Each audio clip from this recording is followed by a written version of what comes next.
सुनने में जितना बुरा लग रहा है ये उससे ज्यादा बुरा है। आईएमएफ ने भारत को सी ग्रेड करार दिया। हजरात, ये बहुत बुरा सुनने में है, लेकिन ये सब कुछ मोदी और मोदी सरकार के झूठ की वजह से है। जैसे अंधभक्त वैसे उनकी जिंदगी, और अब वैसा ही टैग भारत पर। अंधभक्त क्या, चड्डी फटी है लेकिन उनको मोदी मोदी। अच्छा, खाने को घर में लाले पड़ रहे हैं लेकिन मोदी चाहिए तो मोदी। बिहार में मोदी जी का ऐसा जलवा है कि 10,000 रुपये में जो लोग बिक गए अब उनके घर पर बिल्डोजर चल रहा है। ये हो रहा है ना, तस्वीरें सोशल मीडिया पर आप देख रहे हैं। लेकिन मैं सी ग्रेड भारत को जो टैग दिया गया है, मैं बीबीसी की रिपोर्ट लगाऊं इससे पहले कि कोई और विवादित बात हो जाए। ध्यान से देखिए भाई, साफ साफ बीबीसी ने बताया है कि आईएमएफ ने भारत को दिया सी ग्रेड। जीडीपी के आंकड़ों पर क्यों उठ रहे हैं सवाल? असल में भारत सरकार ने बीते दिनों कुछ दिन पहले कहा था कि 2025-2026 की दूसरी तिमाही में सालाना 8.2% जीडीपी बढ़ गई है। जो इससे पिछले साल की थी वो 5.6 बढ़ी थी, और इस बार जीडीपी भारत की 8.2 बढ़ गई है। अब यहां पर कई तरह के सवाल ऑलरेडी उठ रहे थे कि भाई अगर देश इतना पैसा कमा रहा है तो ससुरा जा कहाँ रहा है? जा तो वो अदानी और अंबानी की जेब में रहा है, हमारे हाथ में थोड़ी ना आ रहा है। गरीब के हाथ में कहाँ आ रहा है? 10,000 गरीब को दे भी दिए तो सरकार हड़प ली, या यूं कहूं खरीद ली। भाई उनके पास पैसा है देश भर का, खरीद लिया अगले ने। क्या मोदी जी हैं यार। और अब जो आईएमएफ है जिसको आप इग्नोर नहीं कर सकते, वर्ल्ड बैंक। अरे एक तरफ आप कह रहे हो कि भारत की जीडीपी में उछाल आया है, एक तरफ वर्ल्ड बैंक जो दुनिया भर को लोन देता है वो कह रहा है कि भाई साहब सी ग्रेड है भारत, क्या ही तरक्की, जीडीपी बेकार है। यानी सिर्फ कागजात पर दिखा दिया। जैसे योगी और अमित शाह जी और इनका सब चलता है ना, नाम बदल दो। अब इस पर सॉल्यूशन ये निकालेंगे ये अपने मिजाज के हिसाब से कि अब सी ग्रेड को ए ग्रेड माना जाएगा। हाँ, सी ग्रेड को ए ग्रेड मान लो। सारे अंधभक्त अब लग जाएंगे, अरे सी ही ग्रेड तो ए ग्रेड है, बस सी को ऐसे करना है और बीच में डंडा घुसाना है, हो गया ये सी आज के तारीख का मोदी के काल का नया ए है। बस ये ऐलान आना बाकी है। पूरे देश का बेड़ा गर्क है, कहीं सुकून नहीं है। मैं ये कह रहा हूं, सारी बातें छोड़िए, आम जनता से देश बनता है। आम जनता को देखिए भाई, मोदी सरकार का दिमाग देखिए, भाजपा का दिमाग देखिए। भाजपा ने पूरे मुल्क को कागज ढूंढने में लगा लिया। भाई बात तो हुई थी मुल्ले कागज ढूंढेंगे, लेकिन हिंदू मुसलमान एसआईआर के नाम पर आधे साल कागज ढूंढते रहते हैं। कभी कोई एसआईआर तो अभी आया है, लेकिन इससे पहले कागज ढूंढते रहो। इसके बाद एसआईआर के बाद कुछ नया आ जाएगा। कागज बदलवाओ, डॉक्यूमेंट चेंज करवाओ, नाम बदलवाओ, फलाने चीज को फलाने से लिंक करो, फलाने को फलाने से लिंक करो और अलाने को फलाने से। अबे भाई आप ये देखिए पूरे देश को किस तरह से बेवकूफ बनाया गया। अब कोई किसी चीज को किसी से लिंक करा रहा है, कोई अपना नाम कोई नाम चेंज करा रहा है, कोई क्या कहे भाई, कोई फोटो अपडेट। और कमाई किसकी हो रही है? फोटो चेंज कराने कितने लोग जी? 50 रुपये लगेंगे जी, 50 रुपये उनको जाएंगे, 50 रुपये जी कैफे वालों को जाएंगे, बाकी तुम देख लो। अब कल को मोदी जी खड़े हो गए ये ना कह दे, भाई बहनों मैंने ये रोजगार दिया था, मैंने ही बोला कि अरे आज सबके पास लैपटॉप है, वो भी बेरोजगार है, तो मैंने कह दिया कि आप आधार कार्ड अपडेट करो, जरूरी है, और सबको 50-50 रुपये का काम दे दिया। अब इससे पूरा पैसा इकट्ठा होकर देश के खजाने में आया और वो हमने देश के विकास में लगा दिया। अरे असली मुद्दों पर हम सोच भी नहीं पा रहे भैया। यह है मोदी जी का जलवा। हल्के में अगला आदमी प्रधानमंत्री है तो कुछ तो उसके पास है टेक्निक, ये है टेक्निक, हमारे पास नहीं, हम है गुड़ गोबर। उधर बीजेपी के खतरनाक नेता बढ़िया वाले सुब्रमण्यम स्वामी, उन्होंने एक ट्वीट किया और ट्वीट के बाद उस ट्वीट को डिलीट कर दिया। जो ट्वीट डिलीट किया वो ये है, देखिए एक तरफ मैं अंग्रेजी रख रहा हूं और एक तरफ हिंदी रख रहा हूं। इस ट्वीट के अंदर माननीय सुब्रमण्यम स्वामी ने खतरनाक बात कही, कहा मोदी ब्रह्मचारी होने का दावा करते हैं लेकिन असल में वह एक बैचलर हैं जिन्होंने अपनी मर्जी से या बिना मर्जी के महिलाओं के साथ अफेयर्स किए हैं। यूएस इंटेलिजेंस के पास ब्लैकमेल करने के लिए तस्वीर है। पूर्व केंद्रीय मंत्री बीजेपी के नेता सुब्रमण्यम स्वामी, अब इन्होंने ये ट्वीट किया और पता नहीं कहां से प्रेशर आया कि सुब्रमण्यम स्वामी ने ये ट्वीट डिलीट कर दिया, लेकिन तब तक सोशल मीडिया पर कोहराम मच गया। जो बात जनता अब तक सोचती थी कि क्या सच में मोदी जी ऐसे हैं, इतने अच्छे, काम वासना है नहीं उनके अंदर, लेकिन यहां सुब्रमण्यम स्वामी ने भैया कच्चा छिट्टा ही भाई, इतना कौन, मतलब मैं दुआ करता हूं माननीय सुब्रमण्यम स्वामी को अल्लाह सलामत रखे, उनकी जान बची रहे। दोस्तों आप सोचिए कि लाइन बड़ी खतरनाक है कि मोदी जी ने जानबूझकर जबरदस्ती किसी लड़की के साथ या तो जबरदस्ती या जानकर या जबरदस्ती रिलेशनशिप रखा है, रिलेशन बनाए हैं, उनसे संबंध बनाए हैं। आगे मैं खुल के बहुत बोलना चाहता हूं, लेकिन अगर मुझे खोल देंगे मोदी जी फिर मैं क्या करूंगा, आप तो फातिहा भी नहीं पढ़ेंगे। अब इसके बाद कोहराम मच गया सोशल मीडिया पर, इसका क्या मतलब, इसका क्या मतलब, इसका क्या मतलब। विपक्ष की पार्टी के नेताओं कांग्रेस को इनको मौका मिल गया, सवाल उठ रहे हैं। और ऐसी बात पहले भी आ चुकी है इसी तरह की कि एक बार की बात है कि जब सीएम थे मोदी जी तो उन्होंने किसी महिला पर नजर रखवाई थी अमित शाह के जरिए, ऐसा कुछ भी सुनने में आया था।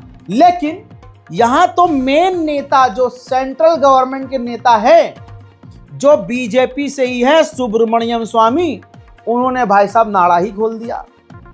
यही नहीं, उन्होंने Maltix.in को एक इंटरव्यू में कहा कि ये जो राफेल की डील हुई है, ये राफेल जंग के काबिल ही नहीं है। हमारे कुछ एक्सपर्ट ये नहीं चाहते थे, लेकिन फिर भी मोदी जी ने ये डील की, क्योंकि ये बात अलग है। Maltix को इंटरव्यू देते हुए माननीय सुब्रमण्यम स्वामी ने यह जताया कि ऐसा लगता है कि यह पर्सनल फायदे के लिए राफेल की डील की गई है। राफेल इतना अच्छा फाइटर जेट नहीं है, वो सिर्फ ट्रेनिंग के लिए इस्तेमाल हो सकता है, वरना नहीं। इन्होंने ये भी कहा, दोहराया कि ऑपरेशन सिंदूर में हमारे 5 राफेल गिरे। और Maltix को इंटरव्यू देते हुए सुब्रमण्यम स्वामी ने यह भी कहा, अगर मेरी बात गलत साबित हो रही है तो साबित कीजिए, वरना मैं तो बोल रहा हूं, मेरे सोर्स बहुत पक्के हैं, फाइटर जेट हमारे 5 गिरे हैं। अब इसके बाद भारतीय जनता पार्टी की देशभक्ति जाग गई है और वो माँ बहन की गालियां बक रहे हैं माननीय सुब्रमण्यम स्वामी को। अब रुक जाइए, आगे बढ़ने से पहले मैं कुछ चीज़ बता दूं आपको। लोग कमेंट करते हैं, इंस्टाग्राम पर डीएम करते हैं, मैसेज करते हैं, रज़ा भाई कोई एक ऐसा काम बताओ, ऑनलाइन कोई काम बताओ जिसमें हम थोड़ा सा कुछ एक्स्ट्रा पेमेंट, एक्स्ट्रा थोड़ा कमाई कर ले। मुश्किल है भाई, ज़िंदगी बहुत महंगाई है। ऐसे में आज एक आपको मैं ऐप के बारे में बता रहा हूँ, मार्केट वॉल्फ ऐप। ये एक शानदार ऐप है भाई, मार्केट वॉल्फ। ये सेबी रजिस्टर्ड ऐप है जो इंडिया में काफ़ी तेज़ी से वायरल हो चुकी है और फैल रही है। अब आइए देखते हैं इसे यूज़ कैसे करते हैं। मैंने यहाँ पिन डालकर लॉगिन कर लिया, ठीक। अब फॉलो ट्रेंड पर क्लिक किया, यह आपको प्रॉफिटेबल ट्रेंड दिखाता है, यानी जिसमें आपका फ़ायदा हो। जो बाज़ार में ट्रेंड पर होता है, आप एक ही क्लिक में उसे फॉलो कर सकते हैं। आप बहुत छोटे अमाउंट से इस पर ट्रेडिंग शुरू कर सकते हैं, जहां दूसरे कंपनियां, दूसरी ऐप आपसे ज़्यादा पैसा इन्वेस्ट करने को कहती है। मार्केट वॉल्फ कम से कम पैसे में आपको बोलती है काम शुरू करो। दूसरी बात, ये हलाल प्रोडक्ट है, हलाल तरीका है। इस ऐप में इनबिल्ट स्टॉप फीचर भी है। मान लीजिए आपको ट्रेडिंग नहीं आती है, आपने एक लेवल सेट कर दिया, भाई इससे ज़्यादा नुकसान नहीं होना चाहिए। अब जैसे ही आपका नुकसान होना शुरू होता है, जिस लेवल पर आपने सेट किया होता है वहां अपने आप ऑटो स्टॉप लग जाता है, जिससे आपका नुकसान नहीं हो सकता। मार्केट वॉल्व का जो ब्रोकरेज है वो मार्केट में सबसे कम है। प्रॉफिट ट्रेंड के हिसाब से मूव कर रहा था, मैंने स्टॉप ट्रेड पर क्लिक कर दिया और बस 1306 का प्रॉफिट बुक हो गया इतने कम समय में। इस पूरी फैसिलिटी को आप सिर्फ और सिर्फ 99 रुपए में लाइफ टाइम फ्री में यूज कर सकते हैं। आप यहां सब कमोडिटीज भी यानी गोल्ड, सिल्वर, क्रूड ऑयल या नेचुरल गैस भी इतनी ही आसानी से ट्रेड कर सकते हो, सुबह 9 से रात के 12 बजे तक। मार्केट वॉल्व आपको फ्री रिकमेंडेशन भी देता है।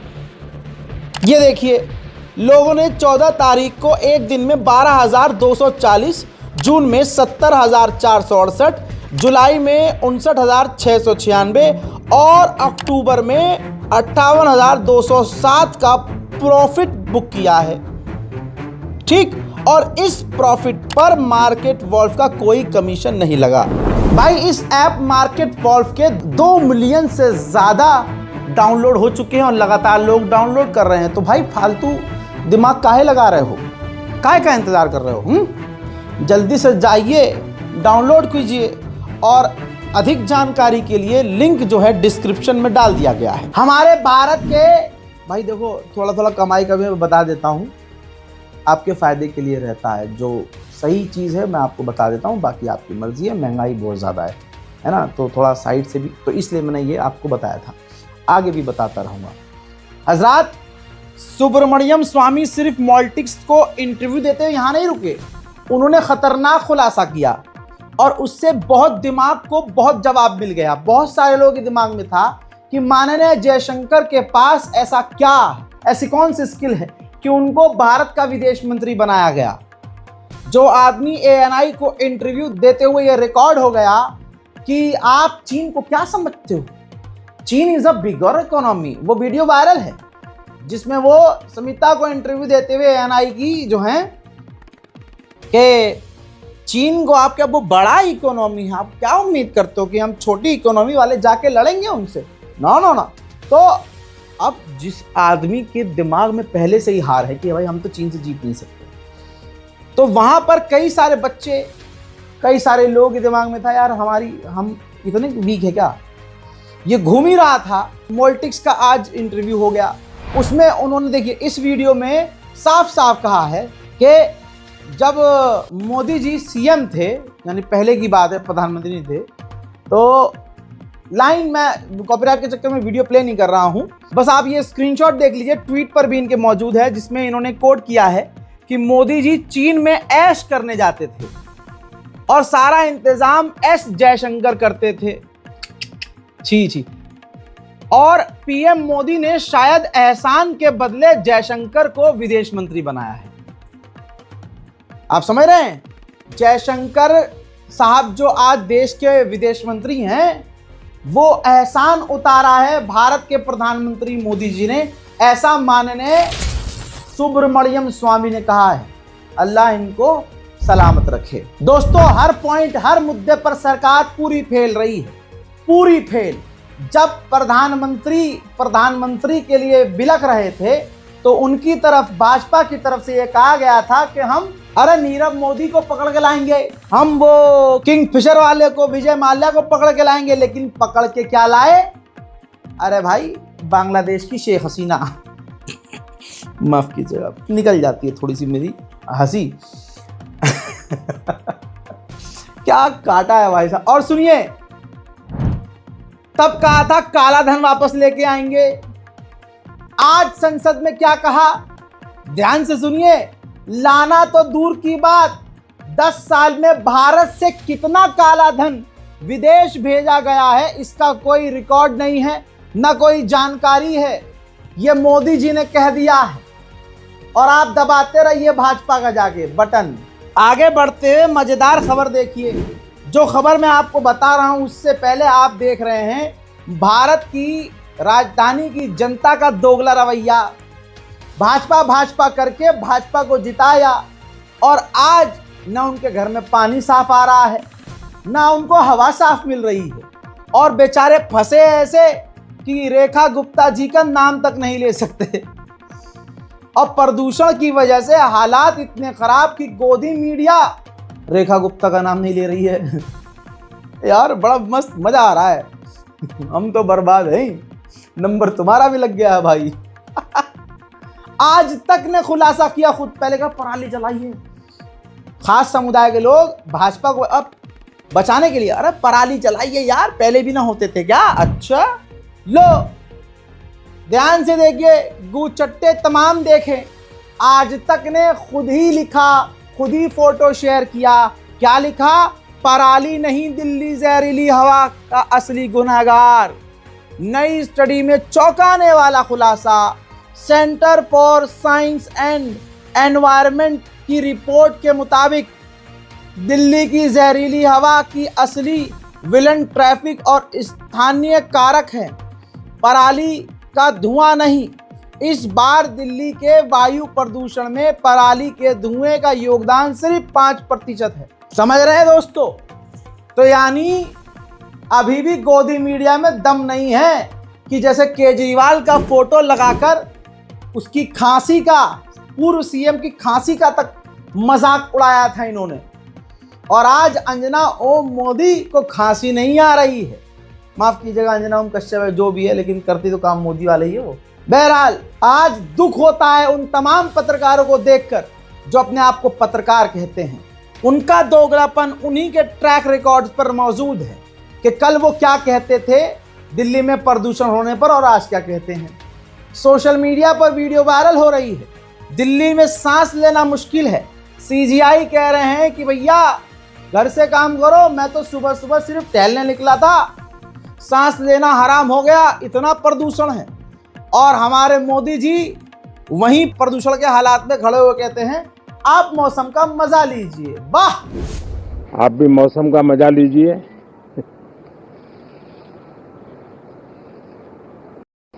आप भी मौसम का मजा लीजिए।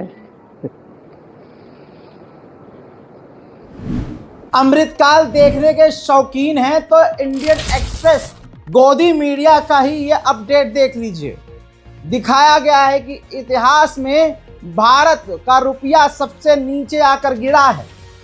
ये देख लीजिए, मोदी काल में 2025 में इतिहास में भारत के सबसे ज्यादा डॉलर के मुकाबले भारत का रुपया गिरा है। मोदी की तस्वीर इंडियन एक्सप्रेस ने खुद लगाई है। अल्लाह इसके ग्राफिक डिजाइनर को बचाए, इसकी जान सलामत रहे। याद है आज भी आपको ये वीडियो, जब विपक्ष में मोदी जी थे, जब मशरूम नहीं खाते थे तो मुंह बना बना कर कहते थे ये रुपया ऐसा नहीं गिरता है दोस्तों, मैं जानता हूं ये रुपया कैसे नहीं होता। मित्रों, मैं शासन में बैठा हूं, मुझे मालूम है इस प्रकार से रुपया इतनी तेजी से गिर नहीं सकता। अरे नेपाल का रुपया नहीं गिरता है, बांग्लादेश की करेंसी नहीं गिरती है, पाकिस्तान की करेंसी नहीं गिरती, श्रीलंका की करेंसी नहीं गिरती। क्या कारण है हिंदुस्तान का रुपया पतला होता जा रहा है? ये जवाब देना पड़ेगा आपको, देश आपसे जवाब मांग। लेकिन आज वही रुपया अंधभक्तों से भी ज्यादा नीचे गिर गया है, लेकिन मोदी जी को पता नहीं चल रहा है। दोस्तों धीरे धीरे तो खेल ऐसा किया जा रहा है कि भारत के हर इंसान के मोबाइल के अंदर मोदी जी पहुंच जाएंगे। ला ला ला ला ला ला ला ला। एपी दिलो पहुंचे ना पहुंचे अपना गाना लेकर, मोदी जी सबके मोबाइल में पहुंच जाएंगे और सब पर रखेंगे पैनी नजर। डराने वाली बात है, लेकिन मेरी हंसी निकल रही है क्योंकि मेरा तो छोड़ो, सब फंस रहे हैं इस बार। भारत सरकार, मोदी सरकार ने जितनी भी कंपनियां हैं मोबाइल की, जो मोबाइल बनाती हैं, सबको पता है क्या कहा है? जो हमारी सरकार की स्टेट गवर्नमेंट की जो ऐप है ना, ऐप सरकारी, हमारी मोदी सरकार की जो ऐप है भारत सरकार की, वो ऐप प्री इंस्टॉल करके दो। India orders smartphone makers to pre load state on cyber safety app. Congress Caroline ने इसको रीशेयर करके बड़ी खतरनाक लाइन लिखी, wherever you go I am there. Snoopendra Modi यानी आप अब मोदी जी की ऐप को डिलीट भी नहीं कर पाएंगे, और अल्लाह जाने आपके फोन के अंदर वो जो ऐप आएगी उसके जरिए आपकी क्या क्या बातें सुनी और देखी जाएंगी। उधर मोदी जी का विकास छपरा तक पहुंच चुका है। छपरा के गड़खा इलाके में आइए मोदी जी का विकास, और वहां के लोग जो 10,000 रुपया लेके दबाए थे, देखो मजा लो। तो भाई लोग मोदी और नीतीश जी के जोड़ी हिट हो गए।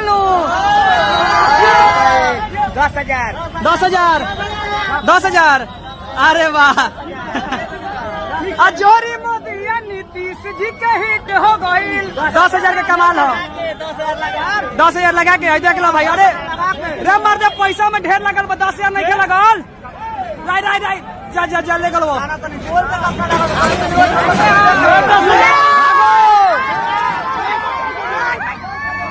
भाई बहुत यहाँ क्राउड है। करारा लोग के क्या राय बा कमेंट में बताओ लोग। आतंक के दम यहाँ गरखा में हो चुका है भाई, अतिक्रमण चालू हो चुका है। प्रणाम। सुन लिया आपने क्या क्या कह रहे थे लोग। मैं तो अभी बोल रहा हूँ, ये तो अब उनको पहले समझ में आ गया है। लेकिन विकास नहीं रुकना चाहिए मोदी जी, इसी तरह से विकास होना चाहिए। भाई साहब सच बोलने वाले चाहे कोई भी हो हमें पसंद है। ये थोड़ी ना बीजेपी के खिलाफ है, हम बीजेपी के हम साथ हैं, लेकिन ऐसे वालों के साथ। कश्मीर के इस बीजेपी के नेता भाई साहब ने दिल जीत रखा है। बढ़िया आदमी है भाई साहब, बहुत बढ़िया आदमी। जिस पत्रकार का घर तोड़ा गया सरकार के बुलडोजर से, और उसी मुसलमान पत्रकार को एक हिंदू कश्मीरी ने अपना मकान दिया, प्लॉट दिया, तो कश्मीरी पत्रकार का टूटा हुआ घर सुनकर बीजेपी के स्थानीय नेता वहां पहुंचे, हालचाल लिया, बयान भी दिया और कहा कि हम आपके साथ हैं। अब आप दोगलापन कहिए या कुछ और, ऐसा बीजेपी के नेता हमने दूसरा तो कोई देखा नहीं। बहरहाल कश्मीर के अंदर से ये मैसेज आया है, यही तो डर है बीजेपी का, यही है डर फैलाने का कि लोग आपस में एक ना हो। अगर डेंग साहब का एक मकान गिरा है, 10 मकान डेंग साहब के बनेंगे। क्या बात कर रहे हैं? अगर सरकार की तरफ से अगर कोई भी चीज दी जाती है, अब देखो सरकार, देखिए मैं यहाँ कोई सियासी बयानबाजी नहीं करने आया हूँ। एक मिनट, चूंकि सरकार, अब इसमें सरकार किसकी है? जम्मू कश्मीर की चुनी हुई सरकार है। बुलडोजर लगा है तो कोई गवर्नर साहब ने बुलडोजर नहीं लगाया है। मैंने गवर्नर साहब से बात की है, गवर्नर साहब ने कहा कोई एलजी एडमिनिस्ट्रेशन की तरफ से बुलडोजर का ऑर्डर नहीं आया है। अब कहां से आया है? मैं यहां सियासत की बात नहीं करूंगा। मैं किसी के घर में आया हूं, किसी का हाल चाल पता लगाने आया हूं, और मैं यहां कोई सियासी बयानबाजी करने के लिए नहीं आया हूं। सियासत करने के बड़े मौके हमें मिलेंगे, वहां सियासी सवाल पूछे जाएंगे, आज नहीं। उन लोगों के मुंह पर तमाचा जो भाईचारे को तोड़ने की कोशिश करते, आज कुलदीप जी ने मिसाल कायम की है। सर कुलदीप जी और उनकी बेटी तानिया जी, मैंने पहले कहा यही हिंदुस्तान है, ये हमारा प्यारा है। दोस्तों इसी के साथ साथ अंजना ओम मोदी, ये जितने भी देश को जलाने के लिए नफरत की छाती पे बैठ के महानफरत फैलाते हैं, इनकी और इनके बाप की और इनके पूरे खानदान की औकात नहीं है कि इस खबर को बताएं। क्यों? क्योंकि अब ये आतंकवादी इन्हीं के खानदान, इन्हीं के धर्म का, इन्हीं के घर का, अंजना ओम मोदी के घर का निकला है। मतलब अंजना ओम कश्यप के घर का निकला है। इसीलिए अंजना ओम कश्यप ने अपने भाई के बारे में नहीं बताया। भाई साहब हमारी सीआईडी को अल्लाह सलामत रखे। भाई साहब देश बचा हुआ है ना, तो इन्हीं कुछ हमारी जो टीम्स हैं इनकी वजह से है जो सेफ है। सोचिए एएनआई डिजिटल ने बताया, ये रहा स्क्रीनशॉट, कि राजस्थान के जयपुर में जो जयपुर की यूनिट है सीआईडी इंटेलिजेंस की, उसने श्री गंगानगर से एक पाकिस्तानी आईएसआई एजेंट को गिरफ्तार किया। लेकिन एएनआई ने हिंदुओं को खुश करने के लिए इसमें, क्योंकि इनके ही खानदान और इनके ही धर्म का आतंकवादी था, नाम नहीं लिखा। हारून खान भाई ने, मेहरबानी हो इनकी भैया, इन्होंने पूरी रिसर्च करके लिख दिया कि नाम इसलिए छुपाया है ANI ने क्योंकि इस आतंकवादी का नाम प्रकाश सिंह है। सोचिए, बेगुनाह भी अभी कुछ दिन पहले दिल्ली ब्लास्ट के नाम पे गिरफ्तार हुए, तो अंजना ओम मोदी, अमन दंगाई और जितने भी भड़वागिरी करने वाले पत्रकार हैं, सबने नफरत की खबरें फैलाई, मोहब्बत का कत्ल किया। अंजना ओम कश्यप ने तो ये तक कह दिया कि आतंकवाद का मजहब होता है, मुसलमानों लानत है तुम पे अगर तुम भूल जाओ। दिक्कत तो यही है कि हम भूल जाते हैं कि किसने हमारे खिलाफ क्या बोला था। हमें नल्ली नाली से मतलब है भाई, बिरयानी खाएंगे, बिरयानी पे लेंगे, बात खत्म, रात गई बात गई। ना ना ना ना ना, मैं नहीं भूला। और अंजना ओम कश्यप, सुन ले ये कान खोल के, ना मैं भारत के भारतीयों को और भारत माँ के सपूतों को यह भूलने दूंगा कि तूने हमारी एकता और अखंडता को खराब करने के लिए, सीधा मुसलमानों का नरसंहार करवाने के लिए, माहौल खराब करने के लिए तूने अपनी तथाकथित पत्रकारिता का तलवार की तरह इस्तेमाल किया और हिंदू मुसलमान को बीच से काट कर अलग किया और सरकार की चाटुकारिता करती रही। इसका नाम क्यों नहीं बताया भाई? बहरहाल, मुसलमान गिरफ्तार हुआ था तो गोदी मीडिया चीख रहा था, देखो देखो देखो देखो, एक और डॉक्टर गिरफ्तार, एक और मुसलमान गिरफ्तार। जैसे आपके सामने ये दो चेहरे हैं, मासूम सीधे साधे, लेकिन एक खास समुदाय को खुश करने के लिए गोदी मीडिया ने क्या किया? जब NIA ने इन दो लोगों को फजूल में गिरफ्तार किया, एक इमाम को, हल्द्वानी से एक मस्जिद है वहां पर, और जिनका नाम आसिम है, और उनके साथ एक और व्यक्ति, उनको, दोनों मुसलमान थे, उनको गिरफ्तार किया दिल्ली ब्लास्ट केस में। उनके लैपटॉप और मोबाइल पूरी तरह से जब्त करके भाई साहब जांच पड़ताल की गई। मिला घंटा कुछ नहीं, क्योंकि ये बेगुनाह थे। गोदी मीडिया ने खूब शोर मचाया, ऐसा जोर लगाया जैसा पैदा होने के लिए कोशिश कर रहे हों, जब जोर लगाया जाता है, ऐसा जोर लगा रहे थे। NIA ने पूरी ताकत से इन्वेस्टिगेशन की और पाया कि ये दोनों बेगुनाह हैं, बेकसूर हैं, इनकी कोई खता नहीं, इनका कोई दिल्ली ब्लास्ट से लिंक नहीं, इनको रिहा कर दिया। अब मैं जितने भी भांड पत्रकार हैं, ये जितने भी ये जहरीला नशा करने वाले, सिर्फ एक समुदाय को झूठी खबर देकर खुश करने वाले, हिंदू मुसलमान के बीच जहर घोलने वाले से पूछता हूं, तुमने अपने बाप की ये तस्वीर क्यों नहीं दिखाई? हजरात, इनको TRP आती है सिर्फ मुसलमानों को गरिया के, और जो इनके देखने वाले हैं वो भी इनके ही जैसे हैं। उनको भी मुसलमानों को परेशान करने वाली, गरियाने वाली खबरें अच्छी लगती हैं। इसलिए मैं बेज़मीर मुसलमानों से कहूँगा, ज़मीर जिंदा करो, कसम खा लो, हम चाहे 5% हों, कसम खा लीजिए कि आपके घर में गोदी मीडिया का एक भी चैनल नहीं चलेगा। एक दूसरी तरफ जो मेरे हिंदू भाई हैं, उन लोगों से ये हाथ जोड़कर अपील है कि नफरत से कब तक अपना पेट भरोगे? अरे नफरत से तो राक्षस ही खुश होते हैं। आप तो इंसान हैं ना, आप तो प्रभु श्री राम के मानने वाले हैं।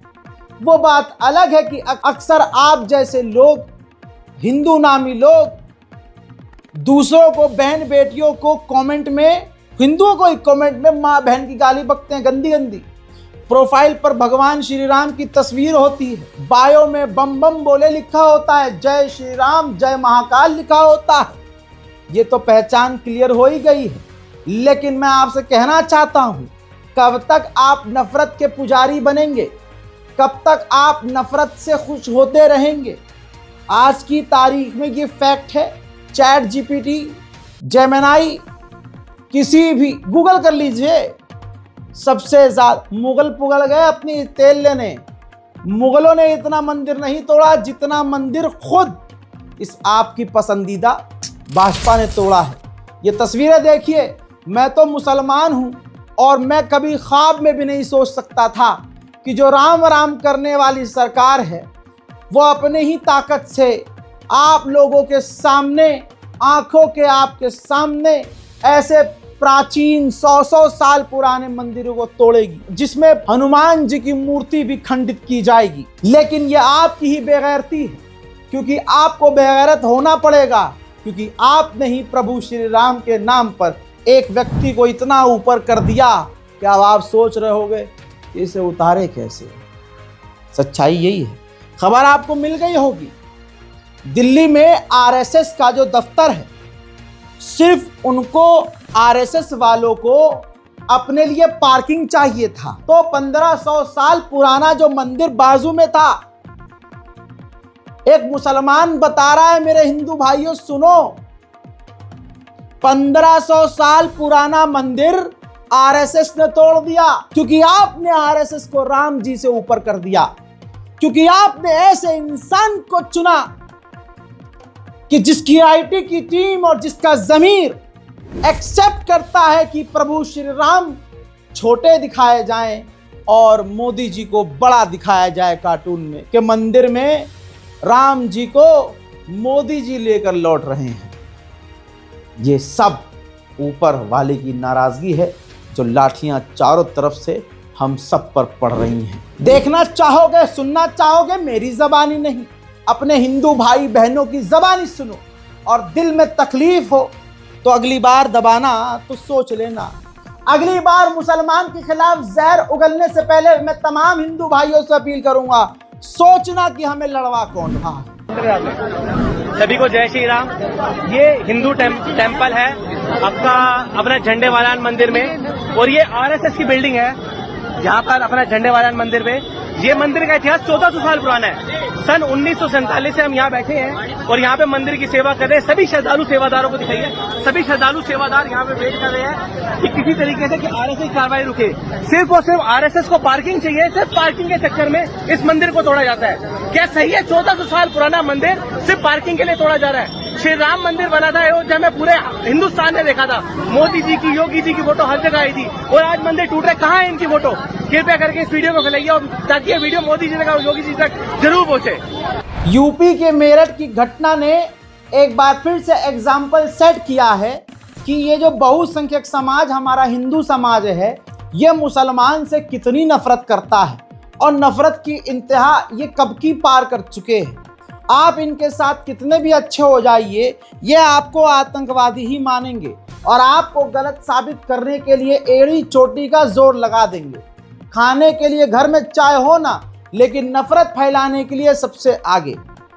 हजरात, नफरत की बात आई है तो पहली बात तो मैं ये सोच रहा हूँ कि ऐसी फिल्म धर्मा प्रोडक्शन ने बना कैसे दी। मैं ये सोच रहा हूँ ईशान खट्टर ने ये फिल्म कर कैसे ली।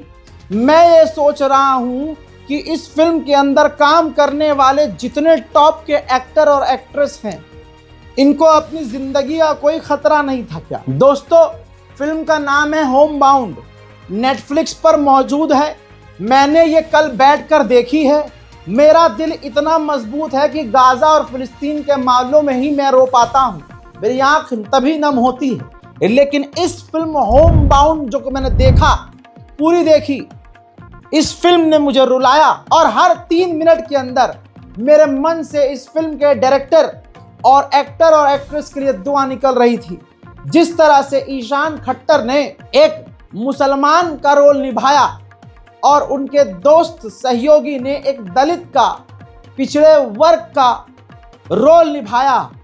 कोरोना काल में जिस तरह से एक्चुअल में हमें पीटा गया, मजदूरों को मारा गया, जिस तरह से कोरोना काल में गरीब 3-3 हजार किलोमीटर चलकर अपने घर गया, जिनमें से कई अपने घर न पहुंच पाए। दफ्तरों के अंदर एक मुसलमान के साथ कैसा दोहरा और दोगला व्यवहार किया जाता है। एक सिंपल से काम के लिए मुसलमान को उसके दफ्तर में कैसे ज्यादा परेशान किया जाता है, एक बहुसंख्यक समाज के द्वारा, हिंदू समाज के द्वारा इस फिल्म के अंदर देख लीजिएगा। मैं इस फिल्म को देखकर हैरान हूं अभी भी कि ये बना कैसे दी और रिलीज कर कैसे दी।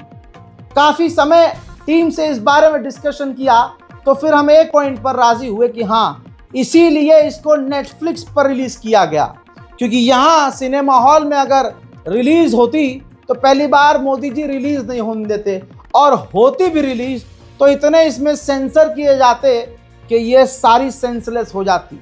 तो आज ही इसी वक्त नेटफ्लिक्स पर जाइए, होम बाउंड देखिए, ताकि आपको हमारे समाज का घिनौना चेहरा नजर आए। फिल्म की गारंटी मैं खुद ले रहा हूं, शुरू से आखिर तक कोई भद्दापन नहीं है, शुरू से आखिर तक कोई झूठ नहीं है, शुरू से आखिर तक कोई फर्जी कहानी नहीं है, शुरू से आखिर तक कोई गलत फीलिंग्स नहीं है। एक्चुअल में आप देखोगे और हर 2 मिनट बाद कहोगे कि हाँ ये हुआ था और इस कहानी में मेरा भी कोई कैरेक्टर है। मेरठ के बाद का मामला मैं बताना चाह रहा हूं। मेरठ में जो हुआ वो बुलंदशहर के खुर्जा में हुआ। एक व्यक्ति जिसका नाम प्रदीप शर्मा अपने मकान को बेचने के लिए महीनों तक बोलता रहा, लोगों से, डीलरों से कहता रहा, कोई मकान खरीदने नहीं आया। आखिरकार एक मुसलमान ने मकान खरीदा और लीगल तरीके से उसने खरीदा, लेकिन अभी कब्जा भी उसका नहीं हुआ, यानी मुसलमान परिवार रहने भी नहीं आया। वहां के हिंदुओं की आत्मा आहत हो गई कि मुसलमान को कैसे बेच दिया। खुद खरीद नहीं पा रहे थे, हैसियत देखो, खरीद नहीं पा रहे थे, लेकिन नफरत की हैसियत देखो, नफरत फैलाने की हैसियत देखो, भीड़ इकट्ठा हो गई। वो बेचारा हिंदू जो महीनों से परेशान हो रहा था कि मेरा कोई हिंदू भाई ही इस जगह को खरीद ले, घर को, और उसका परिवार मुसलमान को डील करके दे भी रहा है मकान, लेकिन अभी रह नहीं रहा था कि हिंदुओं को आपत्ति हो गई और वहां उन्होंने फिर वही शुरू कर दिया, ताली पीटना शुरू कर दिया, थाली पीटना शुरू कर दिया, शोर मचाना शुरू कर दिया, पुलिस थाना का घेराव करना शुरू कर दिया, माहौल खराब करना शुरू कर दिया एक सांस्कृतिक वर्ग ने, ईमानदार वर्ग ने। अब पहले आप उस हिंदू भाई का बयान सुनिए। मैं प्रदीप शर्मा हनुमान टीला मोहल्ले का रहने वाला हूं। मैंने एक मकान अपना वहां पर अपनी मर्जी से बेचा है। मैंने दूसरी कॉलोनी में एक प्लॉट खरीदा था जिसके लिए मुझे पैसे की आवश्यकता थी, तो इसलिए मैंने मोहल्ले में 1-1.25 साल से कह रखा था मुझे अपना मकान बेचना है, लेकिन कोई ग्राहक नहीं मिला, तो मैंने ये मकान सलीम को बेच दिया। मेरा परिवार मकान सलीम बबलू ने खरीदा, अभी उसकी फैमिली वहां रहने भी नहीं गई, लेकिन हिंदू जो खुद खरीद नहीं पाए अपने भाई का मकान, उन्होंने अपने घरों के बाहर पोस्टर चिपका दिए। भाई पूरे मोहल्ले पे, दुकानों में, घरों पर अपने लगा दिया, भाई यह मकान बिकाऊ है। मेरी हंसी तब निकल गई कि सारे हिंदू मिलके एक दुकान नहीं खरीद पाए, तभी हिंदू भाई ने मुसलमान को मजबूरी में मकान बेचा। अब ये कह रहे हैं कि यह मकान बिकाऊ है। अबे जब एक नहीं खरीद पाया तो तुम सबके मकान कौन, मतलब कोई तो पॉइंट वाली बात। नफरत की पहचान यही है कि नफरत के तेवर में आकर दीवार में टक्कर मारने वाली हालत हो चुकी है इनकी। ये जायज बात कर ही नहीं पाते। नफरत का कोई भी आदमी हो, चाहे हिंदू हो मुसलमान हो, जो नफरत में डूबा होगा लॉजिक वाली बात नहीं करेगा। प्रशासन ने खुद बताया कि भाई ये जो शोर शराबा हुआ, अभी तो मुसलमान परिवार जाके वहां रहा भी नहीं है। अब उसका भी बयान सुनो, जिस बेचारे ने ये मकान खरीदा, और वो कह रहा भाई आप मुझे पैसे दो, मुझसे खरीद लो ये मकान। तो अभी भी कोई खरीदने वाला आ नहीं रहा है सामने। इतना ही फड़फड़ा रहे थे तो सीधा यार तुम इतना बवाल करने, एक बेरोजगारी है ना, इतना बवाल क्यों कर रहे थे? सीधा सीधा उस हिंदू को बुलाते जिसका वो मकान था, जिसने खरीदा था, उसको पकड़ दे, अब चल भाई ये पैसे कितने का खरीदा, 1 करोड़ का, ये ले 1 करोड़ 10 लाख रुपए, चल निकल तेज मुल्ले, कर देते ऐसे। मजा आया था उस हिंदू भाई के ही मजा आया थे, लेकिन 10 लाख तुमने जिंदगी में देखे हो तब ना।